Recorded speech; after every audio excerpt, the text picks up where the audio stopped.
Guys ভিডিওটি শুরুতে ছোট্ট একটা রিকোয়েস্ট, যারা এরকম রিলেটেড ভিডিও দেখেন বা পছন্দ করেন অবশ্যই ভিডিওটি কন্টিনিউ করবেন। এটা একটা 16-15 টিসি 6 সিলিন্ডার ইঞ্জিনের আজকে আপনাদেরকে মূলত কিছু ইম্পর্টেন্ট কাজ দেখাবো, যা দেখে আশা করি আপনারা উপকৃত হবেন।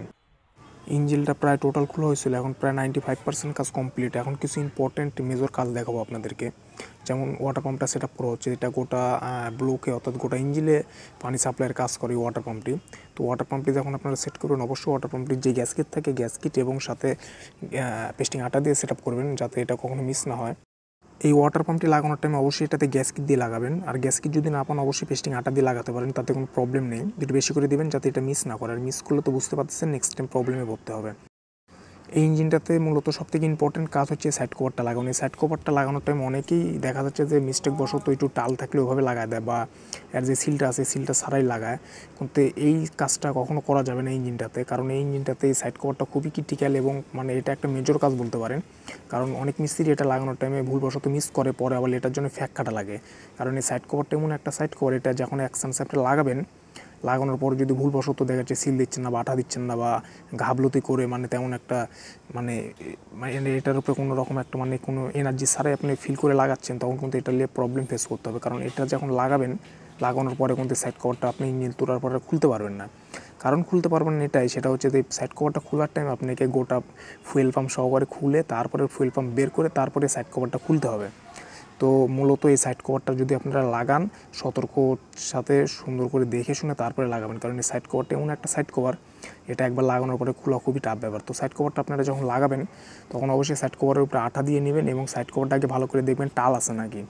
সাইডে টাল থাকলে কিন্তু খুবই সেন্সিটিভ একটা বিষয়, সাইডে চেক করবেন টাল আছে নাকি। টাল থাকলে হাতুর দিয়ে বাড়ি দিয়ে এটা সমান জায়গায় রেখে তারপর টালটা সোজা করে লাগাবেন, যে এটার ক্ষেত্রে যেরকম টাল ছিল। তো এটা সুন্দর করে সাইজ করে লাগানো হচ্ছে।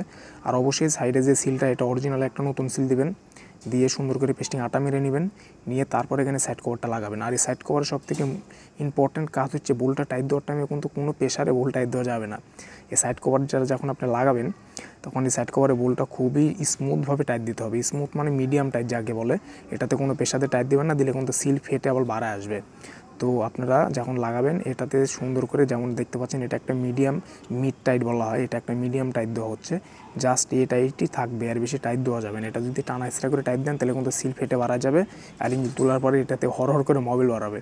আর এটা যখন খুলতে যাবেন তখন কিন্তু পাম্প টোটালি খুলে, ফুয়েল পাম্প খুলে তারপরে সাইড কভারটা খুলতে হবে। তো এটা একটা মেজর কাম, আপনারা লাগানোর টাইমে অবশ্যই এটাতে সিকিউরভাবে লাগাবেন। এটাতে অনেক মিস্ত্রি 95% মিস্ত্রির ক্ষেত্রে এটা নেক্সট টাইম খোলা লাগে, খুলে এটার পিছনে আবার সময় দেওয়া লাগে। তো আপনারা লাগানোর টাইমে অবশ্যই সিকিউরভাবে লাগাবেন। আশা করি আপনাদেরকে দুটো ইম্পর্টেন্ট কাজ বোঝাতে পারছি। তো এখন শুধু বাকি থাকে পিস্টনটা লাগানো। তো পিস্টনটা লাগানোর টাইমে আপনাদেরকে কিছু জিনিস ফলো করেই পিস্টনটা সেট আপ করতে হবে।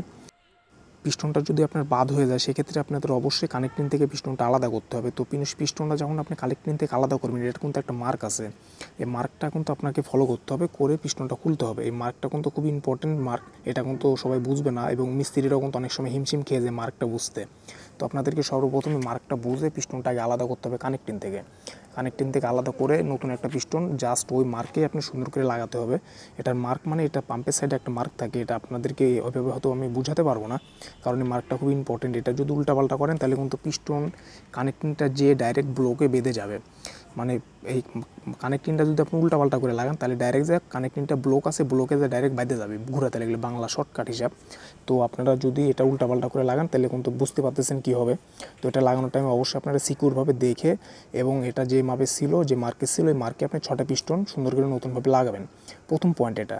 দ্বিতীয় পয়েন্ট যখন আপনি পিস্টনটা সেট আপ করবেন তখন এই পিস্টনের মাথাত কিন্তু একটা টিক চিহ্ন আছে। যেটা যে কোনো গাড়ি মডেল হতে পারে, এটা আইসার হতে পারে, টিসি হতে পারে, টাটা 1615 হতে পারে, 1109 হতে পারে, যে কোনো মডেলেরই আপনার পিস্টনের মাথা দেখবেন একটা টিক চিহ্ন আছে। তো এই টিক চিহ্নটা আপনাদেরকে নির্দেশ করবে এটা কিন্তু সামনের সাইডে যাবে, অর্থাৎ যে সাইডে ফ্যানটা আছে, অর্থাৎ ফ্যান যে সাইডে ঘুরে, তো সেই সাইডে এই পিস্টনের যে মাথাটা, এটা কিন্তু ওই পিস্টনের যে মাথাটা এটা কিন্তু ফ্যানের সাইডে যাবে। আর বাকি থাকে পিস্টনের যে রিং, এখানে টোটাল রিং আছে 3টা, একটা কম্প্রেসর রিং, একটা ওয়েল রিং এবং একটা টপ রিং সবার মাথারটা, কম্প্রেসর রিং মিডিলেরটা এবং ওয়েল রিং যেটা আছে ওটা নিচেরটা। আপনারা যখন এই পিস্টনটি সেট আপ করবেন তখন আপনাদেরকে কিছু রুলস এবং পলিসি ফলো করেই পিস্টনটি সেট আপ করতে হবে। প্রথমত পিস্টনের যে ওয়েলটা দেওয়া হচ্ছে, এই ওয়েলটা কিন্তু লাইফ টাইমের জন্য দেওয়া হচ্ছে, অর্থাৎ নেক্সট টাইম কিন্তু কখনোই পিস্টনের রিংয়ে টপ রিংয়ে ওয়েল পাবে না। তো অবশ্যই ভালো করে মোবাইল দিয়ে নেবেন, এটা মিস্টেক করবেন না। তো এখন বাকি থাকে শুধু রিংটা প্রসেস করা। তো রিংটা প্রসেস করা খুবই ইজি। রিংটা যখন আপনারা প্রসেস করবেন তখন অবশ্যই আপনাকে ফুয়েল পাম্পটা ফলো করতে হবে। তো ফুয়েল পাম্পটা এই কারণে ফলো করবেন, ফুয়েল পাম্পটা ফলো করলে রিংটা আপনার লাগানো খুব ইজি হবে। তো রিংয়ের টোটাল রিং থাকে 3টা। তো 3টা রিংয়ের মধ্যে ওয়েল রিং এবং টপ রিং, অর্থাৎ টপ রিং মাথারটা এবং ওয়েল রিং সবার নিচেরটা। এই ওয়েল এবং টপ রিং দিবেন ওয়েল পাম্পের সাইডে, অর্থাৎ ফুয়েল পাম্প যেদিকে আছে ফুয়েল পাম্পের সাইডে এই 2টা রিং দিবেন। তো ফুয়েল পাম্পের সাইডে স্টেট বাই স্টেট রিং দিবেন না, কারণ একটা মাথা যখন শুরু হবে আর একটা মাথা শেষ হবে, তো এই পজিশনে রিংটা দিবেন। আর বাকি থাকে কম্প্রেসর রিং মিডিলেরটা, তো এই রিংটা ডাইরেক্টলি নিচে দিবেন, অর্থাৎ এই রিংটা দিবেন আপনার ইয়ের দিকে, উল্টা দিকে, অর্থাৎ ফুয়েল পাম্পের যে দিকে থাকতেছে তার উল্টা দিকে ডাইরেক্ট নিচে যাচ্ছে ওই রিংটা। তো গাইজ এটাই হচ্ছে যে রিং লাগানো সবথেকে অরিজিনাল এবং লিগেল প্রসেস। কারণ এই রিংটা যখন আমরা অনেক অরিজিনাল গাড়ি যখন খুলি তখন রিংটা এই পজিশনে থাকে, তো অরিজিনাল কোম্পানি সেটআপের উপরে তো আর সেটআপ হয় না। তো এটাই হচ্ছে অরিজিনাল রিংয়ের প্রসেস এবং সেটআপ। তো আপনারা এইভাবে দিবেন, তাহলে জিনিসটা খুব ভালো সার্ভিস এবং খুব ভালো চলবে। তো বাকি থাকে কানেক্টিংয়ের যে চাপাটা আছে এটা লাগানো। তো কানেক্টিংয়ের চাপাটা লাগানো কিন্তু খুবই একটা ইম্পর্টেন্ট কাজ, এটা বুঝতে হবে। তো কানেক্টিংয়ের যে চাপাটা আছে এই চাপাটার কিন্তু একটা মাসির ঘাট আছে, অর্থাৎ যে বিগিনটা আছে বিগিনে কিন্তু একটা মাসির ঘাট আছে। তো আপনারা যখন কানেক্টিংয়ের চাপাটা সেট আপ করবেন তখন অবশ্যই আপনার যে চাপাটা, এই চাপাটা কিন্তু কানেক্টিংয়ের মাসির ঘাটে যাবে। অর্থাৎ কানেক্টিংয়ের যে মাসির ঘাটটা, এই মাসির ঘাট এবং চাপার মাসির ঘাট দুটো কিন্তু এক সাইডে থাকবে। অর্থাৎ আপনারা বুঝতে পারতেছেন দুটো এক সাইডে থাকবে এবং দুটো এক সাইডে থেকে লাগাতে হবে। এটা যদি আপনারা ভুলবশত উল্টা পোল্টা করে ফেলেন, দেখা যাচ্ছে দুইটা মাসির ঘাট দুই দিকে দিয়ে ফেলছেন, সেক্ষেত্রে কিন্তু ইঞ্জিনটা জাম হয়ে যাবে। তো সাবধান, লাগানোর টাইমে অবশ্যই দুটো এক জায়গায় দিবেন, দিয়ে লাগাবেন, দিলেই অরিজিনাল সিস্টেম এবং অরিজিনাল ওয়েতে সেট আপ হবে। তো এখন শুধু খালি বাকি থাকে কানেক্টিংয়ের যে বোল্টটা এটা টাইট দেওয়া। তো এটা টাইট দেওয়ার সময় অবশ্যই সিকিউরভাবে টাইট দিবেন, কারণ এটা যদি একটু কম বেশি বা একটু লুজ টাইট হয় তাহলে কিন্তু সাবধান, ব্লক কিন্তু বাস্ট হয়ে যাবে, কারণ এটা অর হয়ে যায়। কানেক্টিংয়ের বোল্ট যদি খুলে যায় তাহলে কিন্তু ব্লক বাস্ট, এটা কেউ ঠেকাতে পারবে না। তো লাগানোর টাইমে অবশ্যই সিকিউরভাবে সুন্দর করে টাইট দিয়ে লাগাবেন। তো গাইজ আমরা টোটালি 2টা পিস্টন ঢোকানো আপনাদেরকে দেখাবো, একটা হচ্ছে 1 নম্বর আর একটা হচ্ছে 6 নম্বর পিস্টন। তো 6 নম্বর পিস্টনটা ঢোকানো হচ্ছে, আপনারা দেখতেই পাচ্ছেন রিংয়ের যে ওয়েল রিং এবং যে টপ রিং এটা কিন্তু পাম্পের দিকে আছে, আর যেটা কম্প্রেসর রিং মিডিলেটা এটা কিন্তু নিচের দিকে আছে। তো এটা কিন্তু আরও ভালো ক্লিয়ারভাবে দেখা যাচ্ছে। তো আপনারা লাগানোর টাইমে যে সিস্টেম আছে, যে প্রসেসে লাগানো হচ্ছে অবশ্যই প্রসেসে লাগাবেন, কারণ এটা অরিজিনাল একটা ওয়েতে কাজ করা হচ্ছে। আর আপনারা কাজের প্রসেস দেখে বুঝতে পারতেছেন এটা কেমন কোয়ালিটির কাজ। এটা খুবই হাই কোয়ালিটির কাজ এবং এখানে একবার কাজ করলে আপনি আশা করি 2-4-5 বছরে এটা হাত দেওয়া লাগবে না। আর লাগানোর টাইমে অবশ্যই রিং ক্লাম ভালো কোয়ালিটি নেবেন, অরিজিনাল রিং ক্লাম হলে আরও ভালো। আর যদি এরকম অরিজিনাল মাপের রিং ক্লাম থাকে তাহলে অরিজিনাল মাপের রিং ক্লাম দিয়ে লাগাবেন। তো গাইজ দেখতে পাচ্ছেন পিছনের 2টা চাপা সেট আপ করা হচ্ছে, অর্থাৎ এটা আপনার 6 নম্বর পিস্টনের চাপাটা সেট আপ করা হচ্ছে। তো এই চাপাটা সেট আপ করলে কিন্তু কাজ প্রায় কমপ্লিট, কারণ এই ইঞ্জিনটা সারা রাত ধরে কাজ করা হয়েছে। ড্রাইভিং সাইডটা গোটাটাই সারা রাতে কমপ্লিট করা হয়েছে, এখন শুধু বাকি আছে পিছনের সাইডটা।